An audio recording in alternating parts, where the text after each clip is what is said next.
மக்களே பொழுதுனைக்கு நம்ம data centre and power sector இந்த ரெண்டு செக்டார்ஸை பற்றியும் நம்ம பெரிய அளவுக்கு டிஸ்கஸ் பண்ணிக்கிட்டே தான் இருக்கோம். ஸோ டேட்டா சென்டர் மூலிமா என்ன மாதிரியான வளர்ச்சி வரப்போகுது அப்படிங்கிறத பற்றியும் நம்ம டிஸ்கஸ் பண்ணியிருக்கோம். அண்டு பவர் செக்டாரில் நடக்கக்கூடிய மாற்றங்களை பற்றியும் நம்ம டிஸ்கஸ் பண்ணியிருக்கோம். இப்போ டேட்டா சென்டர் வரது மூலிமா பவர் டிமாண்ட் பார்த்தீங்கன்னா தொடர்ந்து கூடிக்கிட்டே தான் இருக்க போகுது. இதெல்லாம் வரதுக்கு முன்னாடியே இப்போவே பார்க்கும்போது பவர் டிமாண்ட் தொடர்ந்து வருடம் வருடம் கூடிக்கிட்டே தான் போகுது.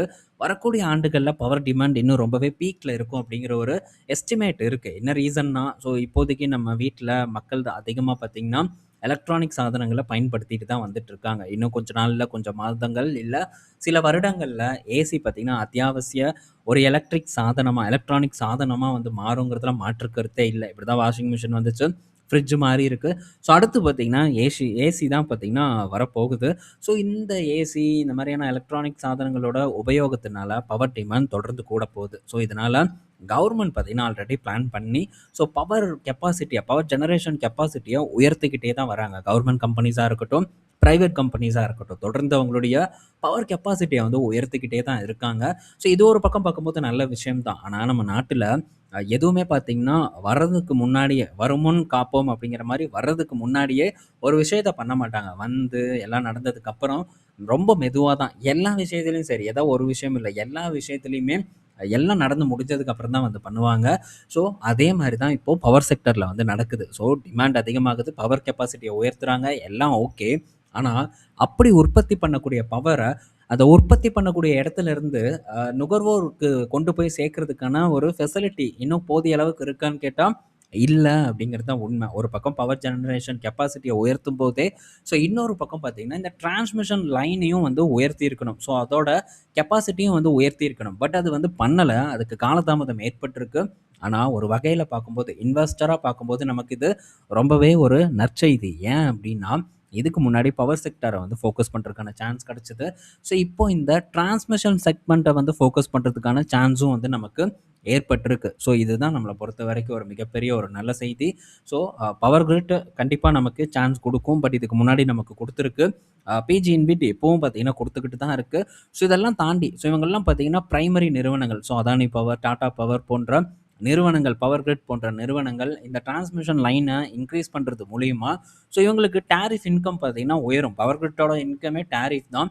ஸோ அதை உயர்த்தும் போது, இந்த டிரான்ஸ்மிஷன் லைனை உயர்த்தும் போது ஸோ டேரிஃப் ஆல்சோ பார்த்தீங்கன்னா கூட சேர்ந்து உயரும், வருமானம் உயரும், லாபம் உயரும், எதிர்கால வளர்ச்சி ரொம்ப பெட்டராக இருக்கும். ஸோ இதே தான் டாடா பவர், அதானி பவர், மற்ற ப்ரைவேட் நிறுவனங்களுக்குமே நடக்கும். ஸோ இதை தாண்டி பயன்பெறக்கூடிய சில மறைமுக செக்டார்ஸும் இருக்குது. அதை பற்றியும் நம்ம டிஸ்கஸ் பண்ணணும்ல. ஸோ இதுக்கு முன்னாடி நம்ம டேட்டா சென்டர் அண்ட் இந்த பவர் செக்டார் இது ரெண்டையும் மைண்டில் வச்சு ஸோ யாருமே பார்த்தீங்கன்னா அந்த பக்கம் திரும்பி கூட பார்க்க தயங்கின நேரத்தில் நம்ம அது பக்கம் திரும்பி பார்த்தோம். அண்ட் அதை நான் ஃபோக்கஸ் கூட பண்ணியிருந்தேன். அதை அப்டேட்டையும் உங்கள் கூட ஷேர் பண்ணியிருந்தேன். அதுதான் cable sector. So cable sector எந்த அளவுக்கு முக்கியத்துவம் வாய்ந்தது அப்படிங்கிறத பற்றி நம்ம டிஸ்கஸ் பண்ணோம். ஸோ அந்த டைமில் ரொம்பவே சுமாரான பர்ஃபார்மன்ஸை போஸ்ட் பண்ணிச்சு. ஃபோக்கஸ் பண்ணதுலேருந்து ஒரு சரிவை கூட கொடுத்தது. பட் இப்போ அது என்ன இடத்துல இருக்குது அப்படிங்கிறத நீங்கள் பார்க்கணும். ஸோ போய் செக் பண்ணி பாருங்கள் என்ன இடத்துல இருக்குன்ட்டு. ஸோ பெட்டரான ஒரு இடத்துல பார்த்தீங்கன்னா இப்போ நின்று ட்ரேட் ஆகிட்டு இருக்கு. ஸோ இதுதான் வரதுக்கு முன்னாடியே நம்ம அலர்ட் ஆகி நம்மளுடைய உழைப்பை போட்டு அதை ஐடென்டிஃபை பண்ணுறது. நான் இப்போ பல இடத்துல பார்த்துட்டு இருக்கேன். ஸோ இந்த டேட்டா சென்டரோட பூஸ்ட்டும் ஸோ இந்த கேபிள் செக்டார் பெரிய அளவுக்கு 1,00,000 கோடி 2,00,000 கோடி பயன்பெறும் அப்படிங்கிற மாதிரியான தம்ப்நெயில்ஸ் எல்லாம் பார்த்துட்டு இருக்கேன். பார்க்கும்போது எனக்கு ரொம்ப வேடிக்கையாக இருந்தது. பட் முன்கூட்டியே நம்ம போகிறதுக்கு போதிய உழைப்பு போடணும். இப்படி போட்டு ஸோ இப்போ பரவாயில்ல எல்லாராலும் பேசப்படும். ஆனால் இப்படி எல்லாராலும் பேசப்படுவதற்கு முன்னாடி நம்ம அந்த செக்டாரில் போய் உட்கார்ந்தா தான் நம்ம நல்ல ரிட்டர்னை பார்க்க முடியும். அது கண்டிப்பாக நீங்கள் புரிஞ்சுக்கணும். ஸோ அதுக்காக தான் ஒரு டிஃப்ரெண்ட் கண்டென்ட் நீங்கள் இதெல்லாம் கண்டிப்பாக வெளியே எங்கேயுமே பார்க்க முடியாது. ஸோ எல்லாத்தையும் நம்ம முன்கூட்டியே டிஸ்கஸ் பண்ணிகிட்டு இருக்கோம். ஸோ நியூஸாக இருக்கட்டும், இல்லை செக்டார் அண்டு சில இண்டிவிஜுவல் ஸ்டாக்ஸாக இருக்கட்டும், இதை பற்றியெல்லாம் நம்ம ஸோ ஆல்மோஸ்ட் எல்லாம் நல்லது நடக்கிறதுக்கு முன்னாடியே அந்த இடத்துல சீட்டை போட்டு நம்ம உக்காந்துட்டு இருக்கோம்.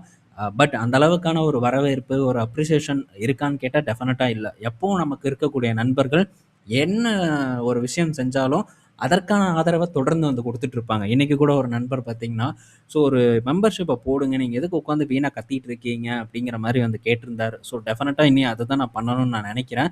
ஏன்னா இவ்வளோ உழைப்ப நம்ம போடுறோம். ஸோ அந்த அளவுக்கான ஒரு ரெகக்னிஷேஷன் இல்ல அப்படிங்கும்போது, ஸோ டெஃபினட்டா பார்த்தீங்கன்னா, சும்மா சொல்றதுனால அது பெரிய அளவுக்கு போய் சென்றடைய மாட்டேங்குதோ! ஸோ அப்படிங்கிற மாரியா தான் எனக்கு வந்து மைண்ட்ல இருக்கு. ஸோ நான் இன்னும் சில நாட்கள் வந்து பார்ப்பேன், சில மாதங்கள் பார்ப்பேன்.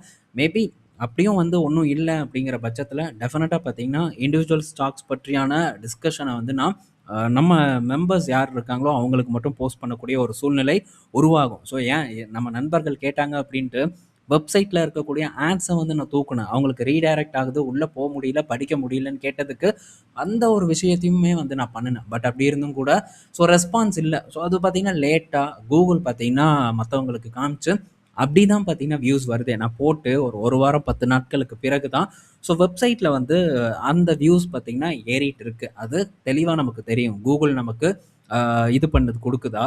இல்ல நம்ம Telegram அண்ட் மத்த இடத்துல ஷேர் பண்ற இடத்துல, இல்ல நம்ம நண்பர்கள் ஏன்னா போட்ட உடனே பார்க்குறது தான் நம்ம நண்பர்கள். ஸோ அப்படி பார்க்கும்போது அது கணிசமா ரொம்ப ரொம்ப ரொம்ப குறைவு. ஸோ இவ்வளோ உழைப்பு நம்ம போட்டும் கூட, ஸோ இந்த வருமானத்த விட்டு குடுத்தும் கூட, ஸோ பெரிய அளவுக்கு ஒரு இன்ட்ரெஸ்ட் இல்ல அப்படின்னா என்ன அர்த்தம்? ஸோ டெஃபினட்டா அவங்களுக்கு சும்மா சொல்றதுனால பெரிய அளவுக்கு வந்து போய் சேர மாட்டேங்குது. அதனால மாற்றம் ஒன்றே மாறுதது அப்படிங்கிற மாரி மாறி தான் ஆகணும் அப்படின்னு நான் நெனைக்கிறேன். பார்ப்போம். இன்னும் சில மாதங்கள் நம்ம டைம் குடுப்போம். அதுக்கப்புறம் நம்ம ஒரு முடிவ வந்து எடுப்போம். ஓகே. ஒரு சின்ன ஒரு மெம்பர்ஷிப் வச்சு நம்ம பண்ணலாம். எப்பயும் வந்து பலரும் சேர மாட்டாங்க. சேர்றவங்க கண்டிப்பா பயனடைவாங்க. பட் அதெல்லாம் இப்போதைக்கு இல்ல. இன்னும் சில மாதங்கள் பார்த்ததுக்கு பிறகு தான் இந்த விஷயத்த வந்து நான் மேற்கொண்டு கொண்டு போகலாம் அப்படின்னு நான் நெனைக்கிறேன். அதே தான் யுஎஸ் மார்க்கெட்ட பொறுத்தவரைக்கும். ஸோ யுஎஸ் மார்க்கெட்ட பொறுத்தவரைக்கும் 2 பங்கு தான் பெர்ஃபார்ம் பண்ணல. ஒண்ணு நோவோ நார்டிஸ்க், இன்னொன்னு ஸ்டெல்லன்டிஸ். மிச்ச எல்லா பங்குமே பார்த்தீங்கன்னா, சூப்பர் டூப்பர் பெர்ஃபார்மன்ஸ போஸ்ட் பண்ணியிருக்கு. அத பற்றி பல விஷயங்கள தொடர்ந்து பார்த்தீங்கன்னா, கத்திக்கிட்டே தான் நான் வந்து இருக்கேன். ஆனா, அந்த அளவுக்கான ஒரு ரெஸ்பான்ஸ் இருக்கா? டெஃபினட்டா வந்து இல்ல. எல்லாத்தையும் சொல்லல. நம்ம நண்பர்கள் தொடர்ந்து வந்து சப்போர்ட் பண்ணிட்டு தான் இருக்காங்க.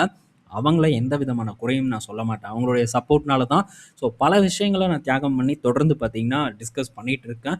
மிச்ச எல்லா பங்குகளும் பெட்டர் பெர்ஃபார்மன்ஸ குடுத்துருக்கு. ஆனா, ஒரு பக்கம் காசு குடுத்து ஒரு 25,000 30,000 குடுத்து பங்குகள சொல்றாங்க. அங்க போய் லைன்ல நின்னுட்டு இருக்காங்க. இன்னொரு பக்கம் ஜஸ்ட் அந்த ரூ. 100 இன்வெஸ்ட்மென்ட் அண்ட் இந்த மியூச்சுவல் ஃபண்ட்ல எப்படி பண்றதுன்ட்டு பேசிக்கான விஷயங்கள சொல்றாங்க. அடிச்சு புடிச்சு பார்க்குறாங்க. இதெல்லாம் பார்க்கும்போது தான் நமக்கு கொஞ்சம் வலிய ஏற்படுத்துது. ஒண்ணும் பிரச்சனை இல்ல. இது ஒண்ணும் நான் வந்து கைவிடணும். அப்படி இல்லைன்னா, வேற ஏதாச்சும் பண்ணணும். பார்ப்போம். இப்ப நம்ம பார்க்கக்கூடிய செக்டார் என்ன அப்படிங்கிறத நம்ம பார்க்கலாம். ஸோ இந்த பவர் டிரான்ஸ்மிஷன பொறுத்தவரைக்கும் டைரக்ட்டா பவர் கிரிட்டே வந்து இறங்கி பண்ண போறதில்ல. சில இபிசி கம்பெனிஸ் தான் வந்து அத பண்ண போறாங்க.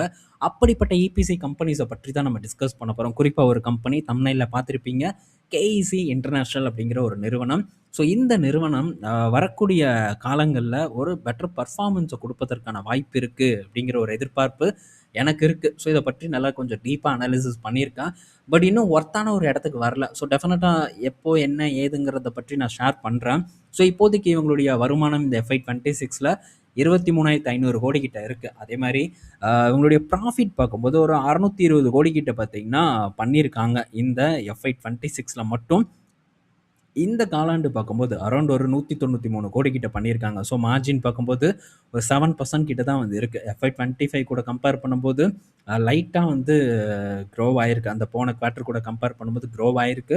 பட் இருந்தாலும் பெரிய அளவுக்கான ஒரு வளர்ச்சி எல்லாம் வந்து இல்ல. இந்த மார்ஜின பொறுத்தவரைக்கும். மார்ஜின் கம்மியாறதுக்கான ரீசன் பலது இருக்கு. நெறைய விஷயங்கள் இருக்கு. அத பற்றி இன்னும் டீப்பா தெரியணும்னா நம்ம வெப்சைட்ல போட்டிருக்கோம். அத போய் நீங்க படிச்சு பாருங்க. இன்னும் வந்து டீப்பா வந்து புரியும். என்ன காரணம் அப்டின்ட்டு. அடுத்தது பார்த்தீங்கன்னா, FY 25ல ஆர்டர்ஸ் பார்த்தீங்கன்னா, 25,280 கோடி அளவுக்கு வந்து எடுத்திருக்காங்க. ஓவரால் ஆர்டர் புக் பார்க்கும்போது 36,267 கோடி கிட்ட இருக்கு. இது எப்போ? மார்ச் காலாண்டு, அதாவது மார்ச் மாதம் முடிவில் பார்க்கும்போது 36,267 கோடி கிட்ட ஓவரால் ஆர்டர் புக் பார்த்தீங்கன்னா, இந்த கேஇசி இன்டர்நேஷனலுக்கு இருந்துட்டு வந்துட்டு இருக்கு. அதே மாரி இன்னொரு ஒரு முக்கியமான விஷயம் என்ன தெரியுமா? இப்ப நம்ம பார்த்தோம். என்ன அளவுக்கான ஒரு மாற்றம் வரப்போது இந்த டிரான்ஸ்மிஷன் செக்மெண்ட்ட பொறுத்தவரைக்குன்ட்டு. இதனால tender pipeline, future orders expectation எப்படி இருக்குன்னா, கிட்டத்தட்ட 1,80,000 கோடி கிட்ட பார்த்தீங்கன்னா, ஒரு எக்ஸ்பெக்டேஷன் இருக்கு. ஆர்டர் கிடைக்குன்ட்டு. எல்லாமே இவங்களுக்கு கிடைச்சிராது. பல நிறுவனங்கள் போட்டிக்கு இருக்கு. கல்பற்று பவர் இருக்கு. அவங்களும் ஒரு போட்டிக்கு சொல்லலாம். எல்&டி இருக்கு.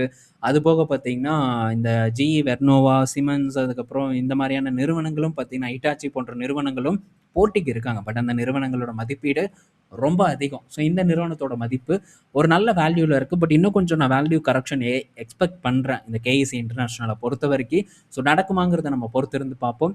அதே மாரி ஒரு பெரிய தலைவலி கடன். இந்த நிறுவனத்தோட கடன் கொஞ்சம் அதிகமா இருக்கு. சேம் லைக் கல்பட்ருக்கு பார்க்கும்போதும் கடன் வந்து கொஞ்சம் அதிகமா தான் வந்து இருக்கு.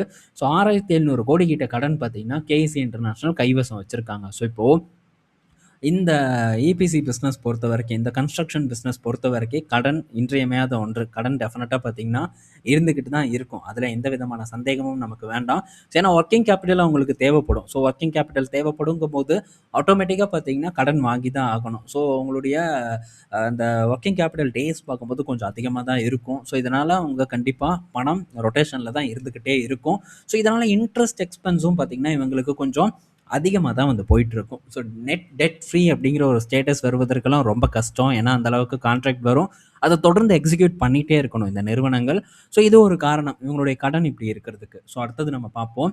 ஸோ இவங்களுடைய எந்த செக்மெண்ட் பெரிய அளவுக்கு ரெவென்யூ குடுக்குதுன்ட்டு கிட்டத்தட்ட 6 செக்டார் வந்து இவங்களுக்கு இருக்கு. ஸோ ஒன்னொன்னா நம்ம பார்ப்போம். ஃபர்ஸ்ட்டு பார்க்கும்போது TND. So transmission and distribution. இது ரொம்ப முக்கியமான ஒரு செக்டார். ஏன்னா, இந்த செக்டார் தான் FY 26ல 68% வருமானத்த இவங்களுக்கு வந்து வாரி வழங்கியிருக்காங்க. ஸோ இந்த மார்ச் குவார்ட்டர்ல மட்டும் 56% வரைக்கான வருமானத்த இந்த செக்டார் மட்டும் வந்து செக்மெண்ட் மட்டும் வந்து குடுத்திருக்கு. இதுக்கு அடுத்தது சிவில் இருக்கு. இதுக்கு அடுத்தது எஸ்ஐ டவர்ஸ் இருக்கு. ஸோ இந்த டவர்ஸ் பிசினஸ் பார்க்கும்போது America, Australia and Brazil, Mexico போன்ற இடத்துல இவங்க பண்ணிட்டு இருக்காங்க. ஸோ இதோட ஒரு ரெவென்யூ கான்ட்ரிபியூஷன் ஒரு 7% கிட்ட இருக்கு. So transportation and railways. So பல கிளைண்ட்ஸ் இருக்காங்க. ரயில்வேஸ் பொறுத்தவரைக்கும் RVNL, ரைட்ஸ் போன்ற நிறுவனங்கள் இந்த KECயோட கிளைண்ட்ஸா வந்து இருக்காங்க. ஸோ அது போக renewable EPC contract and cable business வந்து இருக்கு. ஸோ கேபிள் பிசினஸ் ரொம்ப முக்கியம். ஏன்னா 1800, 1900 கோடி கிட்ட கேபிள் பிசினஸ் மூலியமா ரெவென்யூ ஜென்ரேட் பண்றாங்க. ஸோ கண்டிப்பா பவர் டிரான்ஸ்மிட் பண்றதுக்கு கேபிள்ஸ் ரொம்ப அது முக்கியமான ஒண்ணு. ஹை வோல்டேஜ் கேபிள இவங்களே வந்து மேனுஃபேக்சர் பண்றாங்க. அண்ட் இன்னொரு முக்கியமான விஷயம், இந்த கேபிள் பிசினஸை இப்ப இவங்க தனியா வந்து ஒரு சப்சிடரியா ஃபார்ம் பண்ணியிருக்காங்க. ஸோ இதுக்கான சில காரணங்களும் இருக்கு. அது என்னன்னா, ஸோ இவங்க இந்த மாரி பண்றதுக்கான ரீசன் மேபி வருங்காலத்துல ஏதாச்சும் கடன் தேவைப்பட்டதுன்னா, தனியா சப்சிடரி மூலியமா ரைஸ் பண்ணிக்க முடியும். ஸோ இது ஒரு பெனிஃபிட். அது போக ஸோ மேபி இன்னும் பணம் தேவைப்படுது அப்படிங்கிற பட்சத்துல, ஸோ இவங்க பார்த்தீங்கன்னா, அத லிஸ்ட் பண்ணலாம். பொது பொது மார்க்கெட்ல வந்து லிஸ்ட் பண்ணி அதன் மூலியமாவும் ஃபண்ட் ரைஸ் பண்ண முடியும். ஸோ இது ஒரு காரணம். முக்கியமான காரணம் இவங்க தனியா இப்போ சப்சிடரியா வந்து ஃபார்ம் பண்ணதுக்கு. ஸோ கேபிள் செக்மெண்ட்டோட குரோத்தும் எக்ஸ்ட்ரார்டினரியா இருக்கு இந்த KEC இன்டர்நேஷனல பொறுத்தவரைக்கும்.